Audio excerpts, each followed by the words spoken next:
नमस्कार, मैं नंदराम पालीवाल, सहआचार्य राजनीति विज्ञान, बाबू शोभाराम राजकीय कला महाविद्यालय अलवर। आज इस वीडियो में कार्यपालिका का चयन एवं इसके विभिन्न प्रतिमान कौन कौन से इसके बारे में चर्चा करेंगे। तो पहले हम चर्चा करते हैं कि कार्यपालिका का चयन कैसे किया जाता। कार्यपालिका का चयन अथवा नियुक्ति भिन्न भिन्न देशों में अलग अलग ढंग से की जाती है और इसके चयन के कुछ तरीके हैं, जिनमें पहला है वंशानुगत या पैतृक। पैतृक कार्यकारी एक बार पदारूढ़ होने पर जीवन पर्यंत शासन करते हैं। उनके निधन के बाद उसी वंश का व्यक्ति शासन का उत्तराधिकारी होता है और यह उत्तराधिकार ज्येष्ठाधिकार कानून द्वारा मिलता है। पुत्र के अभाव में निकट का संबंधी कार्यकारी पद पर आरूढ़ होता है। इस व्यवस्था को राजतंत्र कहा जाता है। इस प्रकार की नियुक्ति का लाभ यह है कि इसमें बार बार निर्वाचन नहीं करना पड़ता। यद्यपि ऐसी कार्यपालिका का समय अब नहीं रहा। लेखा के अनुसार पैतृक कार्यकारी की धारणा उतनी बेहुदा है जितनी कि एक वंशानुगत गणितज्ञ अथवा राष्ट्र कवि की। दूसरा तरीका है जनता द्वारा प्रत्यक्ष निर्वाचन। कई देशों में कार्यपालिका के अध्यक्ष का चुनाव जनता द्वारा प्रत्यक्ष रूप से किया जाता है, जैसे बोलिविया है, मैक्सिको, ब्राज़ील आदि देशों में जनता प्रत्यक्ष रूप से राष्ट्रपति का निर्वाचन करती है। फ्रांस में भी राष्ट्रपति 7 वर्ष के लिए सीधे मतदाताओं द्वारा चुना जाता है।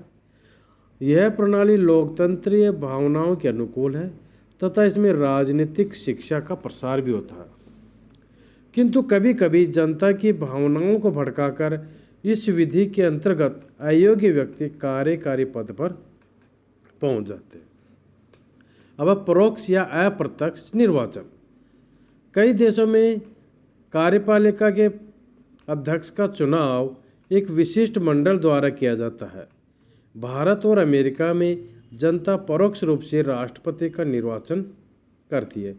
इस पद्धति के अंतर्गत पहले एक निर्वाचक मंडल की स्थापना होती है जिसमें जनता द्वारा चुने हुए निर्वाचित सदस्य होते हैं और बाद में उस निर्वाचक मंडल द्वारा राष्ट्रपति का चुनाव होता है। इस पद्धति में प्रत्यक्ष निर्वाचन से उत्पन्न तनाव एवं गड़बड़ियाँ नहीं होती हैं और विवेकपूर्ण ढंग से चुनाव हो जाता है। इस पद्धति का दोष यह है कि सच्ची शक्ति निर्वाचक मंडल में न होकर राजनीतिक दलों के नेताओं के हाथों में होती है और निर्वाचक मंडल के सदस्यों को उनके नियंत्रण में काम करना पड़ता है। अब व्यवस्थापिका द्वारा निर्वाचन। इस पद्धति में विधायिका के सदस्य कार्यपालिका का निर्वाचन करते हैं। व्यवस्थापिका के दोनों सदन या विधायिका के दोनों सदनों द्वारा कार्यपालिका के अध्यक्ष या समिति का चुनाव होता है। स्विस संघीय कार्यपालिका निर्वाचन वहाँ की विधायिका द्वारा ही होता है। इस प्रणाली का सबसे बड़ा लाभ यह है कि जिन लोगों को मतदान का अधिकार है वे अपेक्षाकृत कुशल और योग्य होते हैं। इस प्रणाली का सबसे बड़ा दोष यह है कि इसमें कार्यपालिका का प्रधान विधान पालिका से प्रभावित होता है, जिससे उसकी स्वतंत्रता में कमी आती है। अब है मनोनयन। कार्यपालिका मनोनयन भी स्वतंत्रता से पूर्व भारत में गवर्नर जनरल तक गवर्नरों की नियुक्ति इंग्लैंड के सम्राट द्वारा की जाती है। आजकल भी भारत में राज्यपालों की नियुक्ति राष्ट्रपति करते हैं। ऐसी नियुक्तियां सोच समझकर की जाती हैं, किंतु ऐसी नियुक्तियों में पक्षपात की गंध भी आती है। अब हम चर्चा करेंगे कि कार्यपालिका प्रकार के बारे में या विभिन्न प्रतिमानों के बारे में कि इस समय कार्यपालिका के विभिन्न प्रतिमान कौन से हैं। तो इसका सबसे बड़ा प्रतिमान पहला है वह है संसदीय शासन, यानी क्लासिकी इंग्लिश प्रतिमान। संसदीय कार्यपालिका का जन्म ब्रिटेन में 18वीं शताब्दी में हुआ था। उसके बाद Australia, Belgium, Canada, Denmark, France, Poland, Bharat, Japan, Norway, New Zealand आदि ने इस संसदीय व्यवस्था को अपनाया। संसदीय प्रणाली शासन की वह व्यवस्था है जिसमें कार्यपालिका विधायिका के सदस्यों में से चुनी जाती है तथा यह उसके प्रति उत्तरदायी होती है। कार्यपालिका पर व्यवस्थापिका का पूर्ण नियंत्रण होता है और व्यवस्थापिका द्वारा इसे हटाया भी जा सकता है। इस प्रणाली में कार्यपालिका एक समिति मात्र होती है जो विधायिका की अधीनता में कार्य करती है।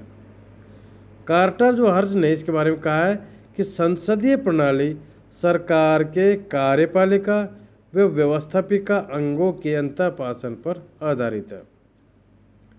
सीएम स्ट्रोंग के अनुसार संसदीय कार्यपालिका प्रणाली का सार यह है कि अंतिम विश्लेषण में मंत्रिमंडल संसद की एक समिति है और इस परंपरागत जो प्रतिमान है ये संसदीय शासन है इसकी कुछ विशेषताएं हैं। जैसे संवैधान, पहली विशेषता संसदीय संवैधानिक और वास्तविक कार्यपालिका में भेद। इस शासन व्यवस्था में संवैधानिक और वास्तविक कार्यपालिका में भेद होता है। राज्य का प्रधान संवैधानिक कार्यपालिका होता है जबकि वास्तविक कार्यपालिका शक्ति प्रधानमंत्री और उसके मंत्रिपरिषद में निहित होती है। सभी शक्तियां औपचारिक रूप में संवैधानिक अध्यक्ष में निहित होती है जिनका उपयोग उसके मंत्रियों द्वारा किया जाता है जो संसद के प्रति उत्तरदायी होते हैं। इसकी दूसरी विशेषता प्रधानमंत्री का नेतृत्व। प्रधानमंत्री को वास्तविक प्रशासनिक सत्ता प्राप्त होती है और इस नाते उसे राज्य का वास्तविक कार्यकारी अध्यक्ष कहा जा सकता है। वह सरकार के प्रमुख प्रवक्ता के रूप में कार्य करता है, मंत्रिमंडल के मेहराब का बुनियादी पत्थर है, वह सदन का नेता और राष्ट्रीय प्रशासन का संचालक है। मुख्य कार्यपालक, विधायक और प्रशासक के रूप में प्रधानमंत्री एक बहुत ही शक्तिशाली व्यक्ति है। इस प्रकार नाम मात्र का कार्यपालक राज्य करता है, वास्तविक अध्यक्ष शासन करता है। अब सामूहिक उत्तरदायित्व। संसदीय शासन में सामूहिक उत्तरदायित्व पाया जाता है। इसका अभिप्राय यह है कि मंत्रीगण तभी तक अपने पदों पर बने रह सकते हैं जब तक कि उन्हें संसद का विश्वास या प्रसाद कार्य करता है। किसी एक भी मंत्री के विरुद्ध यदि अविश्वास प्रस्ताव आ जाता है तो समस्त मंत्री परिषद के विरुद्ध अविश्वास समझा जाता है। राजनीतिक व्यवस्था में संसद सत्ता का केंद्र होती है। संसदीय कार्यपालिका के निर्देशक निरीक्षक होती है। बर्ने के शब्दों में यह वह मंच है जहां राजनीति का नाटक खेला जाता है, अर्थात राजनीतिक व्यवस्था में सभी शक्तियों का उद्भव संसद से ही होता है।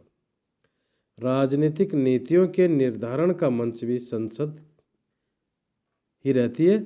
संसदीय प्रणाली में संसद का एक ऐसा चक्र बन जाती है जिसके इर्द गिर्द संपूर्ण राजनीतिक व्यवस्था चक्कर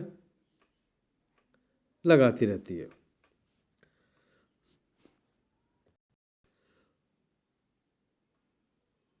संसदीय शासन प्रणाली की सबसे बेहतरीन मिसाल इंग्लैंड और भारत की राजनीतिक व्यवस्था में पाई जाती है। इसे ऐसे बहुमत का शासन कहा जाता है जो प्रधानमंत्री के नेतृत्व में उसके विश्वास सहयोगियों के सहयोग से चलाया जाता है, जिन्हें महत्वपूर्ण विभागों का कार्यभार सौंपा जाता है, जिसमें सभी संसद के प्रति और अंतिम दृष्टि से अपने वास्तविक निर्वाचकों के प्रति उत्तरदायित्व की भावना रखते हैं। अब इसका दूसरा प्रतिमान है कैबिनेट शासन, यानी आधुनिक इंग्लिश प्रतिमान।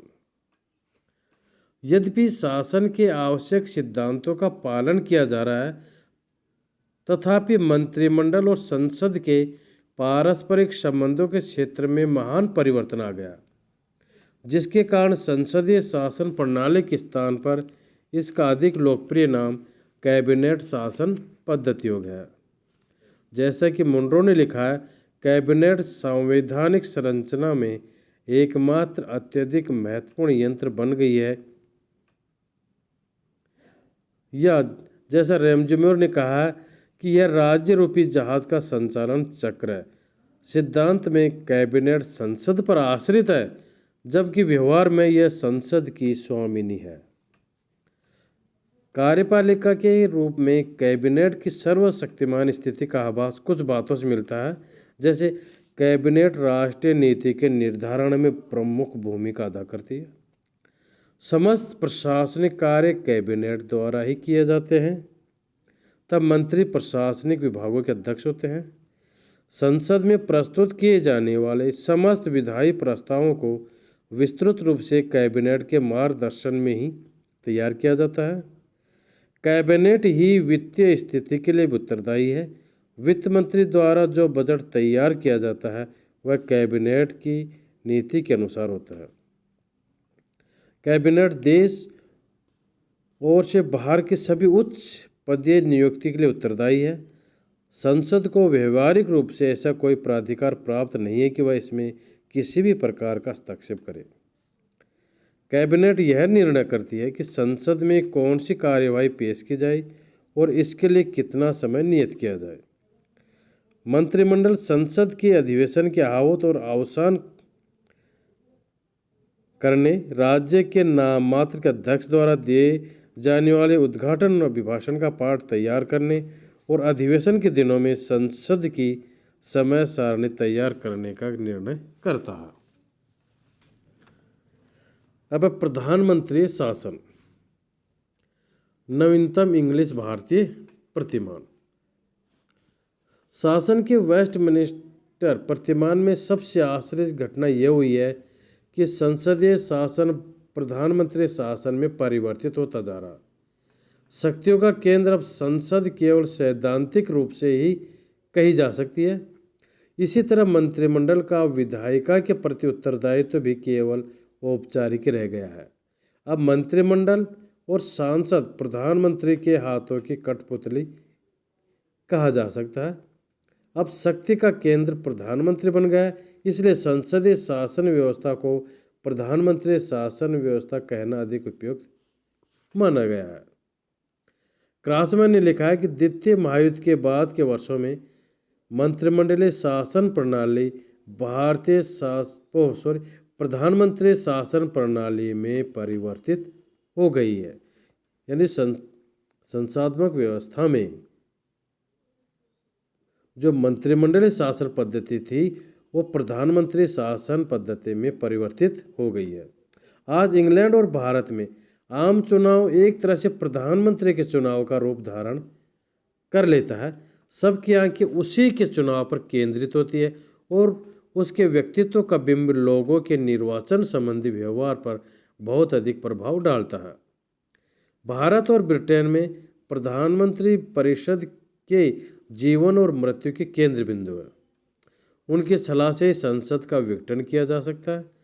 कैबिनेट में जो मंत्री होते हैं वे प्रधानमंत्री के सहयोगी नहीं रहते, बल्कि उन्हें महलों के रक्षकों के दर्जे पर उतार दिया जाता। ब्रिटेन और भारत के प्रधानमंत्रियों ने अनेक अवसरों पर अपने मंत्रिमंडल के असहमत या असंतुष्ट मंत्रियों को बाहर निकाल दिया और इस बारे में अपनी विवेकपूर्ण शक्तियों का खुलकर प्रयोग किया। अब अध्यक्षीय प्रतिमान, अमेरिकी प्रतिमान। अध्यक्षीय शासन का प्रतिमान विशेष रूप से अमेरिका में है और उसके अलावा ब्राज़ील, अर्जेंटीना, मैक्सिको आदि में भी है। इस मॉडल की जो विशेषताएं हैं वह कार्यपालिका, व्यवस्थापिका और न्यायपालिका का एक दूसरे से पृथक्करण, इन तीनों शक्तियों का अधिकार क्षेत्र अलग अलग होता है।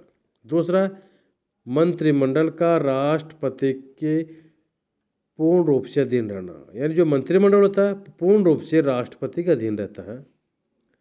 अगला, राजनीतिक व्यवस्था में शक्ति केंद्र का अभाव होना। कार्यपालिका व्यवस्थापिका से पृथक होने के कारण उसके प्रति उत्तरदायी नहीं रहती है। अमेरिकी संविधान निर्माता इस तथ्य से भलीभांति परिचित थे कि शक्तियों के पूर्ण पृथक्करण से सरकार के तीनों अंगों में गतिरोध व विरोध उत्पन्न होंगे तथा शासन व्यवस्था बार बार ठप होती रहेगी। इसलिए उन्होंने नियंत्रण और संतुलन के सिद्धांत को शक्तियों के पृथक्करण के सिद्धांत के साथ जोड़कर अमेरिका की शासन व्यवस्था का सृजन किया। राष्ट्रपति शासन पद्धति की मुख्य विशेषता यह है इसमें कि इसमें एक शक्तिशाली कार्यपालिका होती है जिसे निश्चित अवधि के लिए प्रतिष्ठापित किया जाता है। उसकी बहुत ही अधिक शक्तियों पर व्यवहारिक तौर पर कोई नियंत्रण नहीं रहता है। अगला, राष्ट्रपति शासन का फ्रेंच प्रतिमान, फ्रांस का प्रतिमान।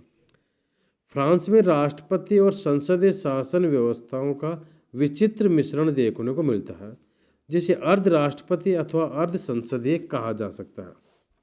1958 के डिगाल संविधान में एक शक्तिशाली राष्ट्रपति की व्यवस्था की गई है, जिसे वास्तविक अधिकार प्राप्त है, जिसे 5 वर्षों के लिए चुना जाता है और जिसे महाभियोग की प्रक्रिया से हटाया जा सकता है।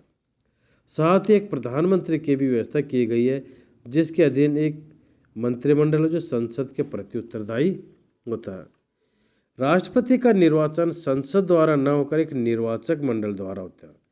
राष्ट्रपति को अनेक व्यक्तिगत अधिकार दिए गए हैं, जिनका प्रयोग वह स्वविवेक से करता है तथा जिनसे संबंधित आदेशों पर मंत्रियों की हस्ताक्षर की आवश्यकता भी नहीं होती है।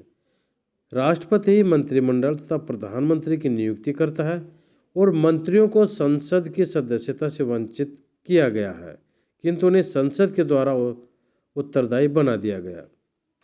प्रधानमंत्री की सलाह से राष्ट्रीय सभा को भंग करने का अधिकार राष्ट्रपति को दिया गया। राष्ट्रपति को आपातकालीन शक्तियां दी गई हैं, जिसका निर्णायक वह स्वयं है। अब बहुल कार्यपालिका यानी स्विस प्रतिमान। अभी तक हमने संसदीय एवं अध्यक्षीय कार्यपालिका अध्ययन किया। इसके अतिरिक्त एक तीसरे प्रकार की कार्यपालिका भी होती है, जिसमें कार्यपालिका शक्ति व्यक्ति इस विशेष में निहित न होकर एक संपूर्ण सभा में समाहित होती है और उसके समस्त सदस्य संयुक्त रूप से कार्यालय के कार्य संपादित करते हैं। स्विस संघीय सरकार स्विस कार्यपालिका है। संघीय सरकार के सदस्यों की संख्या 7 है। इनका चुनाव संघीय संसद के दोनों सदन एक संयुक्त बैठक में करते हैं और संघीय सरकार का चुनाव 4 वर्ष के लिए होता है। इसे इस अवधि से पूर्व नहीं हटाया जा सकता। यदि 4 वर्ष पूर्व कोई स्थान खाली हो तो उसे संघीय संसद अपने अगले अधिवेशन में शेष अवधि के लिए किसी नए व्यक्ति का चुनाव करके भर देती है। वह इस प्रकार की परंपरा है कि संघीय सरकार के 7 सदस्यों में से प्राय सभी दलों के प्रतिनिधि आ जाते हैं और ऐसा नहीं होता है कि सब सदस्य एक ही दल के हो जाएं। संघीय सरकार के सदस्यों में से एक अध्यक्ष तथा एक उपाध्यक्ष होता है। संघीय सरकार का सबसे वरिष्ठ सदस्य ही अध्यक्ष बनता है और प्रतिवर्ष इनका निर्वाचन सरकार स्वयं करती है तथा यह परंपरा बन गई है कि इस वर्ष का उपाध्यक्ष अगले वर्ष अध्यक्ष निर्वाचित किया जाता है। संघीय सरकार के अध्यक्ष को स्विस राष्ट्रपति कहकर संबोधित किया जाता है। सुविधा, स्तर व अधिकार की दृष्टि से अध्यक्ष के पद का कोई विशिष्ट महत्व नहीं है। सरकार का अध्यक्ष उन 7 व्यक्तियों में से होता है जो सब दृष्टियों से समान शक्तिशाली हैं। अध्यक्ष पद के अधिकारी का कोई विशिष्ट महत्व नहीं है। इसलिए वहाँ व्यवस्था यह है कि अध्यक्ष बारी बारी से सरकार के सब सदस्यों को प्राप्त होता है। सरकार के अन्य सदस्यों के निर्णयों को बदलने का उसे कोई अधिकार नहीं होता। उसका वास्तविक कार्य केवल इतना ही है कि वह संघीय सरकार की बैठकों की अध्यक्षता करे, संघ राज्य का प्रतिनिधित्व करे, देश विदेश में औपचारिक कृत्यों का संपादन करे और सरकार के कार्यों का निरीक्षण और संचालन करना और ग्रंथि पड़ जाने पर निर्णायक मत देना आदि। धन्यवाद।